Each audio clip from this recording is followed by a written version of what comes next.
Hello students, आज हम start करते हैं आपका next topic national income. Because हम पढ़ रहे थे अब तक, तो नेशनल इनकम में अब तक हमने बहुत सारे कॉन्सेप्ट्स हम पढ़ते जा रहे हैं। बिकॉज़ हमारा जो मेन हमें जो करना है that is the calculation of national income.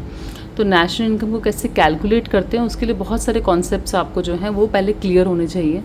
तो इससे पहले हमने बहुत सारी चीज़ें पढ़ी। हमने फाइनल गुड्स, इंटरमीडिएट गुड्स पढ़ा, ट्रांसफ़र इनकम पढ़ी, फैक्टर इनकम पढ़ी हमने, नॉर्मल रेजिडेंट किसको बोलते हैं, डोमेस्टिक टेरिटरी क्या होता है। तो ये सारे कॉन्सेप्ट्स बेसिकली हम पढ़ते आ रहे हैं। अब नेशनल इनकम की कैलकुलेशन के लिए ही जो एक टर्म है जो आपको आनी चाहिए that is net indirect tax. ठीक है, नेट इनडायरेक्ट टैक्स को हम NIT बोल देते हैं शॉर्ट में। अभी होता क्या है net indirect tax? Net indirect tax basically अगर मैं सिर्फ नेट हटा दूँ तो ये बचता है आपका इनडायरेक्ट टैक्स। तो जो हमारे टैक्स होते हैं, हम गवर्नमेंट को टैक्स पे करते हैं, ये आप सबको पता है। तो टैक्स जो है वो दो तरीके के होते हैं, एक होता है डायरेक्ट टैक्स और एक होता है इनडायरेक्ट टैक्स, राइट। जो डायरेक्ट टैक्स होता है वो तो वो वाला टैक्स है जो डायरेक्टली आपकी इनकम पर होता है। जैसे अगर मैं कोई जॉब कर रही हूँ, वो जॉब करने पे जो मैं टैक्स पे कर रही हूँ दैट इज़ डायरेक्ट टैक्स। ठीक है, कोई कंपनी है उसको प्रॉफिट हुआ उस साल, जो भी प्रॉफिट हुआ उस पर जो टैक्स लग रहा है that is also direct tax, जिसको हम कॉर्पोरेट टैक्स भी बोल देते हैं। बाकी जो टैक्सेस जो गुड्स एंड सर्विसेज के ऊपर लगते हैं, ठीक है, गुड्स एंड सर्विसेज के प्रोडक्शन पे, उनकी सेल पे जो लगते हैं that is called indirect tax. जैसे अगर आप कहीं रेस्टोरेंट में खाना खाने जाते हैं तो आप जो खाना खाया है उसमें आपका जो टैक्स लग के आता है दैट इज़ इनडायरेक्ट टैक्स, जिसको जो प्रोड्यूसर है वो आप कस्टमर के ऊपर जो उस सर्विस को अवेल कर रहा है, जो ले रहा है उस सर्विस को, लाइक हम रेस्टोरेंट में जाके खाना खा रहे हैं तो हम एक सर्विस ले रहे हैं तो उसने वो हम पे इम्पोज कर दिया बेसिकली। ठीक है, बाकी आप कोई भी सामान लेते हैं, कुछ भी परचेज़ करते हैं मार्केट से, तो आप उसके पीछे देखिए हर जगह लिखा होता है MRP से पहले कि कितना टैक्स है उस पर। तो वो सारा जो चीज़ें हैं उन सब का टैक्स बेसिकली हमारे ऊपर इम्पोज हुआ है। अब वो हमारी मर्ज़ी है, हम उस चीज़ को लेंगे तो हमें वो टैक्स पे करना पड़ेगा, अगर हम वो सर्विस नहीं लेते तो हमें वो टैक्स नहीं पे करना पड़ेगा। ये वैसे अलग कॉन्सेप्ट है, इसके लिए अलग आपका चैप्टर में आप पढ़ेंगे, बट मैंने आपको एक मोटा मोटा आइडिया दे दिया है कि टैक्स डायरेक्ट और इनडायरेक्ट है। बट यहाँ पे हम सिर्फ इनडायरेक्ट टैक्स की बात कर रहे हैं बिकॉज यहाँ पे गुड्स एंड सर्विसेज के प्रोडक्शन की बात हो रही है। ठीक है, तो नेट इनडायरेक्ट, बिकॉज यहाँ पे अब इनडायरेक्ट टैक्स के साथ नेट लग गया है। नेट लगा है तो इसका मतलब net indirect taxes refers to the difference between indirect taxes and subsidies. अब आपको बेटा नेशनल इनकम कैलकुलेट करने के टाइम पे NIT बहुत यूज़ होगा आपका कि नेट इनडायरेक्ट टैक्सेस कैसे यूज़ करना है वो हम आगे पढ़ेंगे। तो इसका फॉर्मूला होता है जो हमारे इनडायरेक्ट टैक्सेस हैं उसमें से हमें सब्सिडीज़ माइनस करनी है। ठीक है, तो we will get net indirect taxes. अब जो इनडायरेक्ट टैक्सेस है वो क्या है जो मैंने आपको अभी समझाया, तो these are the taxes imposed by government on production and sale of goods and services. ठीक है, जैसे एग्जाम्पल GST हो गया, कस्टम ड्यूटी हो गया, excise duty, stamp duty, toll tax. जैसे आप जाते हैं एक जगह से दूसरी जगह बीच में टोल टैक्स देते हैं ना, वो जो टोल टैक्स होता है दैट इज़ इनडायरेक्ट टैक्स। अगर आप उस रास्ते से नहीं जाओगे यू कैन अवॉइड दैट। ठीक है, तो इनडायरेक्ट टैक्सेस को आप अवॉइड कर सकते हैं if you don't avail those services. एक एग्जाम्पल से समझ लेते हैं। If cost of a speaker, मान लीजिए आपके पास कोई स्पीकर आपने ख़रीदा, उसकी कॉस्ट है, जो बनाने की कॉस्ट आई है दैट इज़ 500। अब उस पर लेकिन जो प्रोड्यूसर है इज़ गिविंग 10% GST गवर्नमेंट को, यानी कितने का पड़ा, उसकी मार्केट प्राइस कितना हो गया 550। तो ये जो 550 है ये टैक्स को मिलाने के बाद इसकी कॉस्ट बनती है 550।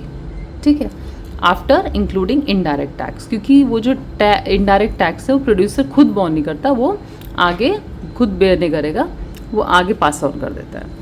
अब क्योंकि हमने जो फॉर्मूला है हमारा नेट इनडायरेक्ट टैक्स का वो है इनडायरेक्ट टैक्स माइनस सब्सिडीज़, तो इनडायरेक्ट टैक्स तो हमें अच्छे से समझ आ गया भाई क्या इनडायरेक्ट टैक्स होता है।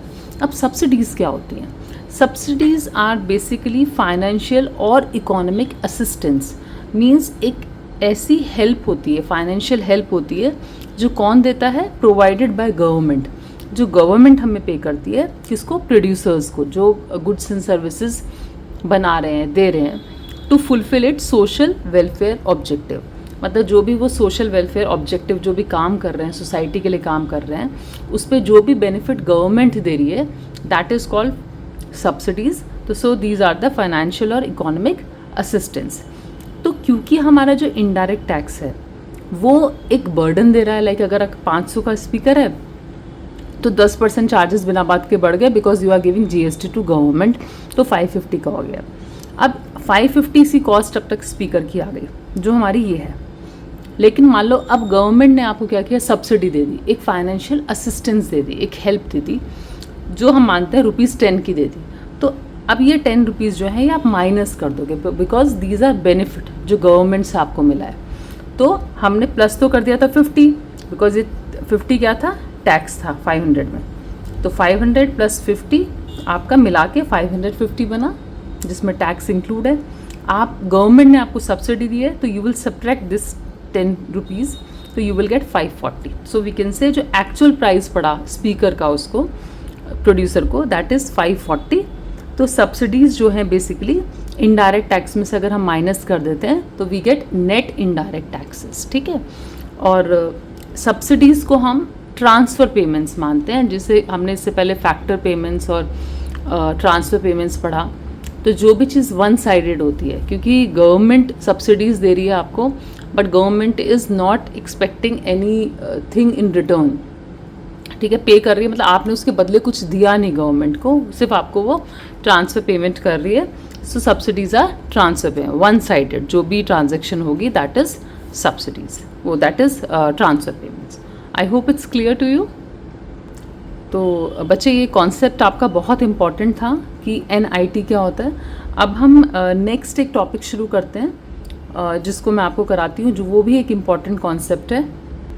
और जो कॉन्सेप्ट हमने अभी पढ़ा NIT, वो NIT आपका इसमें यूज़ होगा, ठीक है। अब मैं आपको समझाती हूँ कि NIT आपने पढ़ा क्यों, कहाँ यूज़ होने वाला है NIT आपका।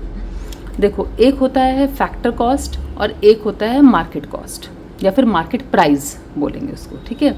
तो इसको हम FC बोल देते हैं, इसको हम MP बोल देते हैं। ये आप आगे न्यूमेरिकल्स में यही टर्म्स यूज़ करेंगे, FC एंड MP, ठीक है। FC for factor cost and MP for market price, clear. अब फैक्टर कॉस्ट क्या होता है, amount paid two factor of production for their contribution in the production process.